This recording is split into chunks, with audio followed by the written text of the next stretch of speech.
Hello, my friends. Let's jump right into the latest updates on the situation and negotiations. Today, Trump once again confirmed that the war will end soon, but first, he will send the Treasury Secretary to Ukraine to address resource related issues.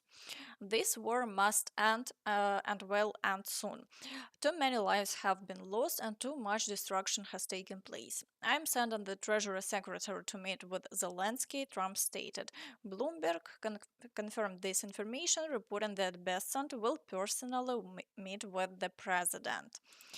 The U.S. Treasury Secretary will visit Ukraine to discuss American access to Ukraine's critical minerals. The visit is expected this week. Scott Besant will be the first member of Donald Trump's administration to travel to Ukraine. Washington is particularly interested in Ukraine's reserves of uranium, titanium, and lithium, resources the US currently has to import from unfriendly countries like Russia and China. There was also information about a business jet that flew from Washington to Moscow. The White House confirmed that the first high level contact between Russia and the US has taken place. Today marked the first high-level contact between Russia and the US. The White House confirmed that Trump's special envoy Witkoff visited Moscow for negotiations regarding the release of imprisoned American citizen Fogel, who is already on plane back home. This has been described as a goodwill gesture from Russia and a positive sign for ending the conflict in Ukraine.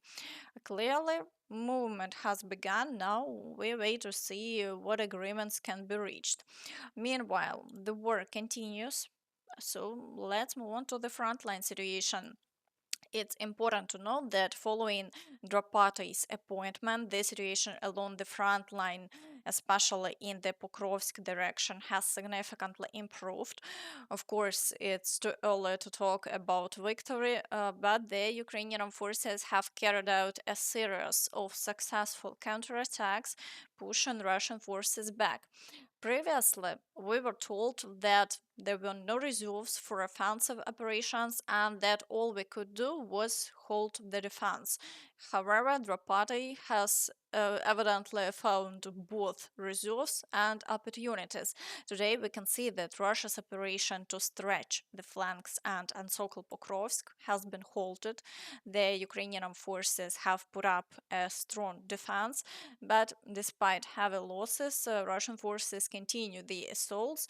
Today, fighting is ongoing for Udachne and Zvirove, while Russian forces are storming Dachinske, Lysivka, Prominy, and Myrolюбівка, attempting to reclaim lost positions near the highway.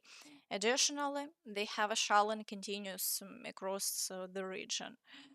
Meanwhile, in the Kurakhove direction, Russian forces unfortunately have made further advances.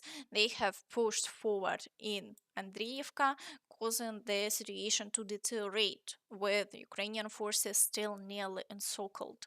Fighting continues around Dachne and Zelenivka, with heavy shelling persisting. However, Ukrainian fighters report that the front line here will soon be realigned. And now let's talk about the Constantinople direction. The defense of Dachne is gradually being withdrawn. Heavy fighting is ongoing near Zelenivka. No further details for now. As expected, the front line is slowly leveling along the Ulakle-Constantinople axis. The bigger problem is that the situation in Andriivka is dire, and from there, Russian forces could potentially attack Constantinople itself. The news isn't great, but it was expected. It's actually a miracle that the remaining positions in the Kurakhove sector have held on for this long. In the Velika Novosilka direction, Russian forces continue shelling. Attacks are ongoing against Novosilka, and clashes have been recorded in the fields near Vremivka. However, there have been no significant changes in the past 24 hours, and for now, the situation remains stable. In the Zaporizhzhia direction, Russian forces continue shelling without launching offensive actions. For now, the front line remains unchanged. In the Kherson direction, shelling is ongoing, but no new attacks have been recorded. The situation here remains stable for the time being. Now moving to the Toretsk direction. Russian forces continue storming Sherbinivka. Clashes are also reported near the mine, according to video footage shared by Ukrainian forces. Counterattacks are still ongoing there, preventing Russian troops from securing positions in the mine area.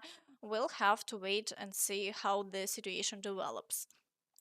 In the Chasiv Yar direction, Russian forces continue fighting in the central part of the city, while also attempting to advance through the fields toward Bila Hora.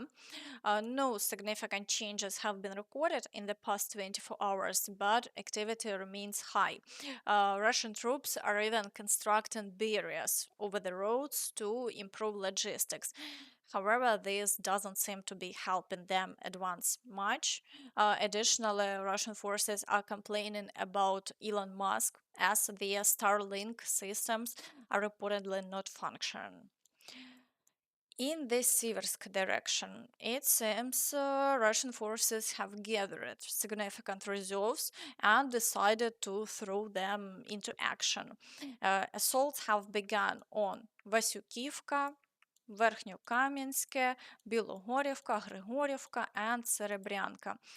However, no gains have been recorded so far, and Ukrainian forces are successfully repelling all attacks. In the Lyman direction, Russian activity remains high. They are storming Novolyubivka, attempting to break through Kolodezi, and launching assaults on Yampolivka. Additionally, they continue trying to advance near the village of Terne to push Ukrainian forces beyond the river. However, for now, the front line remains unchanged and the fighting continues. In the Borova direction, Russian forces are assaulting Boguslavka, Kopanki, and Novoyegorivka. However, there is no activity further south, and the situation has remained unchanged over the past day. In the Kupiansk direction, Russian troops continue storming Kindrashivka and Petropavlivka and advancing across the fields from Stepovanovoselivka. However, no territorial changes have been recorded, and Ukrainian forces are holding the defense as best they can. Meanwhile, in the Dvorichna area, all attacks have stopped for now, and the situation remains stable. In the Kharkiv direction, Russian forces continue shelling, but there are no offensive actions. Meanwhile, fighting in Vovchansk remains intense, although the front line hasn't changed. In the Kursk direction, Russian troops have escalated their counteroffensive, increasing the number of assaults to 30 per day. However, they have made no gains and the front line remains stable. Zelensky officially stated that Ukraine is considering exchanging captured Russian territory in the Kursk region for an unspecified part of occupied Ukrainian land. We will propose a direct territorial exchange in the event of negotiations with Russia. Our forces have controlled parts of Kursk since the counteroffensive, and we are open to discussions on swapping it for some of our occupied land. Which territory? We don't know yet. But all our land is important, there are no priorities. We'll see what happens and learn more in time, Zelensky said. And that's all from me. So please don't forget to like this video, subscribe to the channel, and hit the notification bell to stay updated on all the latest news. Thank you for watching and see you next time. Bye bye.